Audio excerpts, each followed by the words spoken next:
Quite soon I'm going to take a break from restoring vintage electronics, vintage radios and TVs, because not only am I taking a vacation, I also need to do some work on the house.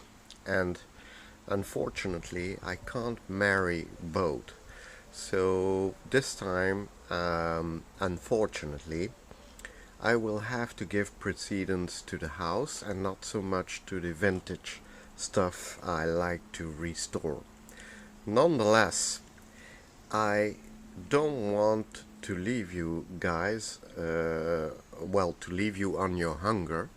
So I'm going to give you a preview of what you could expect the next few weeks and months once I've done most of the work I need to do to the house. Anyway, the very first thing I want to show you is this radio. It's a Telefunken 673WU. Now, I'm sure most of you have watched the series I made on the Grundig 4090. Well, the Telefunken, except perhaps for its looks, is not entirely dissimilar. Although it is simpler, it doesn't have all the little gizmos the Grundig has. Um, it is based more or less on the same principle. Now, the story behind this radio is a little bit surprising in the sense that recently I went to visit an uncle and an aunt of mine who live in the Ardennes. Now, some of you might know the Ardennes of the Bulge, like the Americans said in the Second World War. Now, I'm not saying they live on the Bulge or even very close to it, but it is closer than where I live. Anyway, um, as those things go, you start to talk about family and all that. And as the conversation went along, my aunt asked me, well, and do you have any hobbies? And I told her, yes, I restore vintage electronics. Old radios, old TVs, all that stuff. And my aunt seemed to have a sort of let's say, well, a light bulb went on, and she said, "Oh, so you like old radios?" And she started to talk about an old radio they had in one of their barns. And, I wouldn't say I begged her to show it to me, but I insisted kindly on the fact that I would appreciate if she showed it to me. And, well, there it is. Now, okay, it looks battered. It's full of paint spatters and scratches and dust and dirt and all that. But I had a peek inside of the radio, and as far as I can tell, all the tubes are there. And okay, it's very, very dirty, but I think it's repairable. So the Telefunken will become one of my next, uh, let's say, projects. And I hope you will all enjoy watching it, of course. Anyway, this proves you once more that sometimes you can find things in the most unexpected locations. Oh, by the way, I need to mention the fact that the radio, when I saw it the very first time, it was really, really dirty.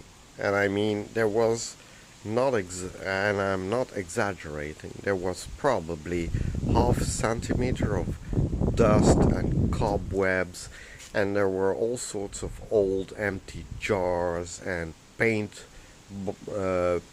tins stored on top of it and all of that. So it looked really like a mess when I saw it. Now it's, well, half presentable. Anyway, of course, the Telefunken won't be my only project, and I have 2 more projects waiting to be presented to you, and I'm going to show you exactly what. I'm going to open the foam box first, just to give you an impression of what one of the next projects would be. Let me see. I opened it already, and this is you might say, something which you could describe as a prized possession. I bought it on eBay in the States, and I'm going to show you what's inside if I manage with one hand. Hang on. Yeah, there it is. As you can see, it was extremely well packaged. It's a box in a box, and I'm going to show you what's inside the box. Yes, another Motorola portable radio. Well, as you know, I have a thing about portable radios of the 50s and 60s, and well, I bought this one because it looks particularly nice. Okay, I mean, by nice I mean the outsides of it look great, but I had also a peek inside, and the original electronics in it are still there. So in other words, the radio was never worked on or restored, if you prefer. So the nice thing about this one is that it's a rather special model, and it has a few little defects, like a scratch on the leather here, one here, and perhaps a few scratches on the bakelite antenna, because the handle also serves as an antenna. As you can see, you can rotate it for better reception. But, well, the original electronics are still inside. In other words, it will probably need a restoration, which of course I will do. It looks really nice, and I think it will be one of the nicer additions to my collection. So that's one of the projects, or rather the second project. Now let me show you the third project I plan to take on. Now the third project, which is in this little cardboard box, I haven't opened yet, so you're kind of getting a first-hand look at it, a sneak preview if you wish, together with me. Let's hope it survived the trip. It's also from the States, and I'm going to show you what's inside. Hang on, I need to cut through all the tape. Now, the thing with this is I don't know how rare it is, but the brand it was advertised under is, well, not directly associated with what you're going to see. So I was kind of surprised when I saw it, also on eBay, and it was reasonably priced. So I said, well, okay, it's a rather bizarre brand, at least for this kind of stuff. So let's have a look. And I got it for a reasonable price. So here we go. Okay. Well, it looks boxed rather well, with very strong tape, by the way. But I don't know if it survived the trip. Well, we'll see. Yeah, there we go. Okay, so remember, I never unpacked it before, so we are enjoying a view of it together. What's this? Now, okay. It's, yeah, probably the bill. Okay.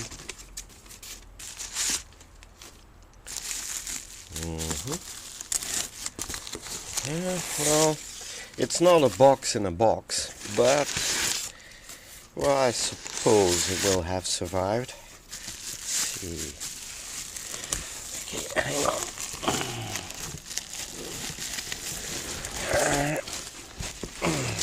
Yeah, doing it with one hand is not so simple. Okie dokie. There we go.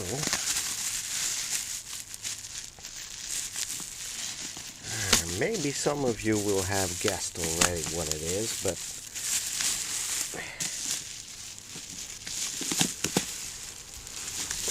hang on.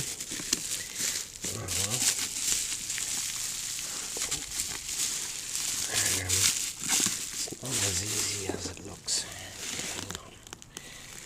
Yeah. It comes in its own little carrying case, as you can tell. And if you look at the front,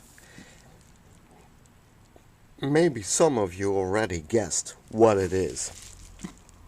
So let's go ahead and open it.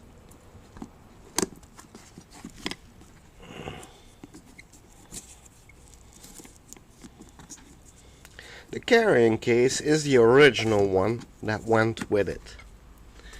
It will need some work. As you can see, the leather is all torn up, and the cardboard too and all that. But I think it's nothing we can't fix. Okay, so here we go.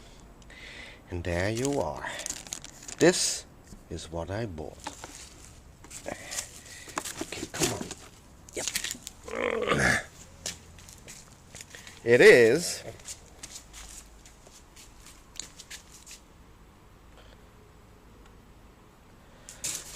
a small Singer TV. Now, don't be fooled by the brand of the TV set, because actually it's a TV set produced by, if I'm not mistaken, Mitsubishi. So it's a Japanese brand, but strangely enough it was sold under the name of Singer. Well, it has a few defects, you know, like the antenna is broken. As you can see, the tip of the antenna is gone. All the knobs are there though, as you can see here. And it looks relatively unscathed. It's an American model, so you see it was built for 120 volts, 60 hertz. It can be powered with battery and or with an external antenna. or connected to an external antenna. I suspect this box, which you see here, is the power adapter. In other words, this probably contains some kind of transformer or maybe a power converter. And it can be detached by unscrewing it here. I've seen this kind of thing on other portables too, albeit the ones I saw were quite a bit larger than this one. So the reason, well, one of the reasons why I bought it, I already said, it's because I've never seen before a Singer TV. You know, Singer, at least in my country, is always associated with sewing machines. So there you go. Now, there is one problem with this. The screen has a scratch here. So that might be a bit of a problem. So maybe I will need to treat the screen with some polishing compound. Unless, of course, what I see here is, okay, this, the part which is scratched, is actually a piece of perspex which is put in front of the actual tube. So maybe I will be luckier than I thought I was. Anyway, it's quite heavy for the size.